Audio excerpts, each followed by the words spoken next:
नमस्कार दोस्तों, आज हम बात करेंगे 23 जून के कुछ हिस्टोरिकल फैक्ट्स के बारे में। तो सबसे पहला इम्पोर्टेंट हिस्टोरिकल फैक्ट्स क्या है कि अंतर्राष्ट्रीय ओलंपिक दिवस मनाया जाता है 23 जून को। ये शुरू क्यों किया गया था? ये शुरू किया गया था क्योंकि सैनिक गतिविधियों में खेल और स्वास्थ्य के महत्व को बढ़ावा देने के लिए। तो ये 23 जून को मनाया जाता है। और यह दिवस जो 1894 में क्या हुआ था कि अंतर्राष्ट्रीय ओलंपिक समिति की स्थापना की गई थी इसी दिन, इसलिए। और ये किस उद्देश्य से की गई थी कि आम लोगों के बीच में है ना खेलों को प्रोत्साहित करा जाए और खेलों को जीवन का अभिन्न अंग बनाया जाए। और आधुनिक ओलंपिक खेलों की शुरुआत कहाँ से हुई थी? ग्रीस से हुई थी। ये हुई थी 8वीं शताब्दी ईसा पूर्व से लेकर 4वीं शताब्दी ईस्वी तक हुई थी।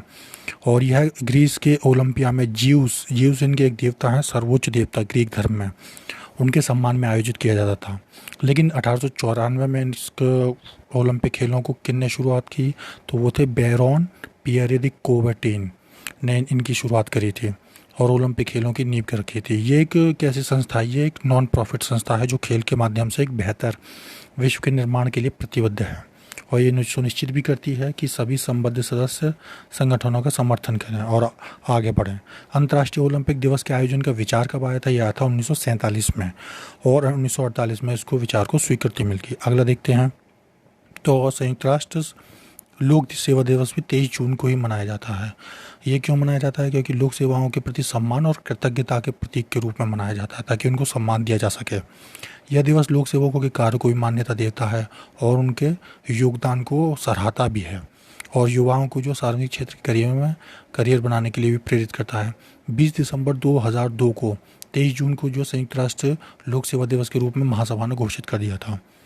और इस दिवस के संबंध में जागरूकता और लोक सेवा के महत्व को बढ़ाने के लिए क्या करा था इनने? फिर संयुक्त राष्ट्र लोक सेवा पुरस्कार भी 2003 से शुरू कर दिया, लेकिन इन्होंने इसे 2016 में अपडेट कर दिया कि पहले ही देते थे संयुक्त राष्ट्र में लोक सेवा पुरस्कार, लेकिन अब अगर आप सतत विकास के एजेंडा के लिए काम कर रहे हैं 2030 के लिए, तो आपको 2016 से अपडेटेड पुरस्कार मिलेगा, जो कि सतत विकास में आपके योगदान के लिए इम्पोर्टेंट होगा। अगला देखते हैं। अगला है श्यामा प्रसाद मुखर्जी की पुण्यतिथि है उसी दिन 23 जून 2022 को श्यामा प्रसाद मुखर्जी की पुण्यतिथि मनाई गई।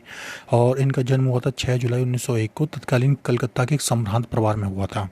यानी कि इतने बढ़िया परिवार में हुआ था कि इनके जो पिता थे वो उच्च न्यायालय के न्यायाधीश थे और कलकत्ता विश्वविद्यालय के कुलपति के रूप में कार्य किया। इन्होंने क्या करा था? 1921 में कलकत्ता से अंग्रेजी में इन्होंने स्नातक करी, और उसके पश्चात 1923 में कलकत्ता से ही बांग्ला भाषा और साहित्य में परास्नातक यानी एमए की डिग्री ली। वर्ष 1934 में मात्र 33 वर्ष की आयु में श्यामा प्रसाद मुखर्जी को कलकत्ता विश्वविद्यालय का सबसे कम उम्र का कुलपति नियुक्त किया गया। और कुलपति के दौरान कार्यकाल के दौरान ही रविंद्रनाथ टैगोर ने पहली बार बांग्ला भाषा में ही कलकत्ता विश्वविद्यालय के दीक्षांत समारोह में भाग लिया। और उन्हीं का कार्यकाल के दौरान भी कलकत्ता विश्वविद्यालय की उच्च परीक्षा में जन भाषा को एक विषय के रूप में प्रस्तुत किया गया। इसके अलावा क्या था? श्यामा प्रसाद मुखर्जी जो है भारत के पहले उद्योग और आपूर्ति मंत्री भी थे। 1953 में तत्कालीन जम्मू कश्मीर में वो बिना परमिट के प्रवेश कर गए थे, तो उनको हिरासत में ले लिया गया था, जिसके पश्चात 23 जून 1953 को उनकी रहस्यमयी परिस्थितियों में मौत हो गई। तो ये थे तीनों टॉपिक। Thank you.